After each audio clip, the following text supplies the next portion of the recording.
The Burning Ambition at Punchestown Sunday? Yep. Okay. Yep.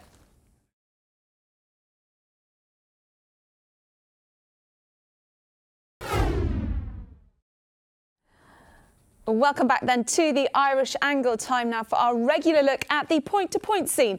Delighted to be joined on the line by our expert, Richard Pugh. Good day to you, sir. How are things? Great. Thank you, Ali. Excellent. Right, we're going to look at two horses then that have impressed you over the weekend. We're going to start then at Old Town on Sunday, this 4-year-old maiden race. Tell me about this horse then. What's the name of this horse and why do you like this one so much? Yes, thanks. This is Asterion Forlonge, a son of Coastal Path, trained by Pat Doyle, who would have produced one of the better point-to-point graduates by Coastal Path in the Grade 1 win Bacardis.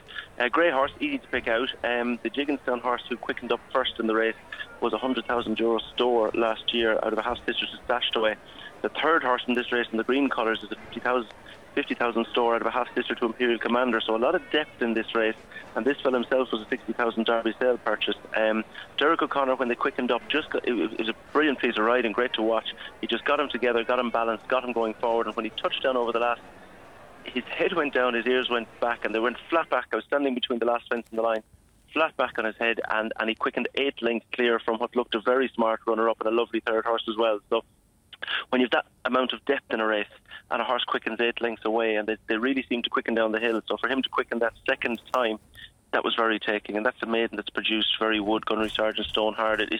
It's a well-regarded maiden. So coming from the right handler, by the right sire, good performance and plenty to like, good individual as well. Yeah, nice-looking horse, that Asterion Forlonge, very eye-catching. Let's have a look then at Bold Plan, who's your other selection from the weekend. This one ran at Kirkstown on Saturday in the 4-year-old maiden there, and another impressive performance, another eye-catching performance in your mind?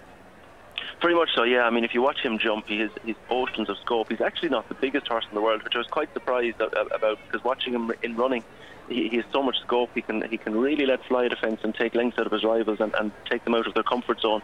Warren Ewing owns and trains him. He's by the ill-fated Jeremy, who we know is a real loss, of a King's Theatre mare. So it's a lovely cross there. He was a 28,000 Landover sale purchase. He's from the family of Captain Khedive and the Philip Hobbs trained Crack On. He's a good old pedigree down through the page. The second horse was a well-bred son of Stowaway, making his debut, related to Blackstair Mountain. So a lot of depth in this race as well. But a different type of horse. He's a sharp, fast, athletic, lot of scope.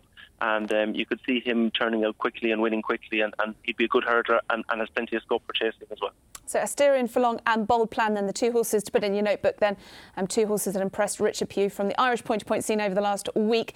Richard, before you go, I wanted to ask you about Burning Ambition, because we've been discussing him on the programme. What did you make of his second place to Gil Gamboa at Punchestown last Sunday? He now is he's the leading chance in the Fox Hunters for Cheltenham. How much do you rate him? Yeah, I think any of us who saw him winning at Marilyn point-to-point in the autumn have been huge fans, probably even before that, but he was as impressive a young horse coming through points, graduating into hunter chasing as we've seen in a long time. He really gave you that salsified Tammy's Hill type feel that we had something that we could go to war with the Fox Hunters. In defeat, I haven't seen a horse run in defeat with such credit as he did on Sunday. He got to Gil Gamboa, he got past him, he looked like he had him beaten, and the class and the experience of Gil Gamboa, it was Burning Ambition's first run over racecourse fences, probably told, but I think in the long term we have an absolutely smashing hunter chaser here, and I don't know if the UK horses are as good, perhaps they're better, but they'll know when they have him bet. He'll set the bar for the Irish, and we'll go there. We'll go there with high hopes, and I hope for Pierce Power he can go and do it, because he's a good fella. And it'll be his first run in the race, would it, Pierce Power? And he's related to jockey Robbie Power in what way? That's right, yeah. It'll be his first run in the race, cousin Robert Powers, and he does a good job with his horse, and he's sold on nice horses, younger horses as well, like many of these handlers do. But to have a horse to be able to keep and to bring to a festival with a chance, it doesn't happen these point-to-point handlers often. So I hope he gives a good account of himself, and if he does anything like he did last Sunday, as I say, it's the second run over racecourse fences. He'll have learned a lot on Sunday, and yeah, my money will definitely be on him. There's no doubt about that.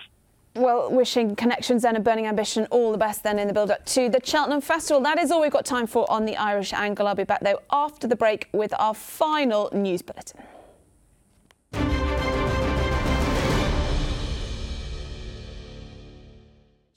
I didn't.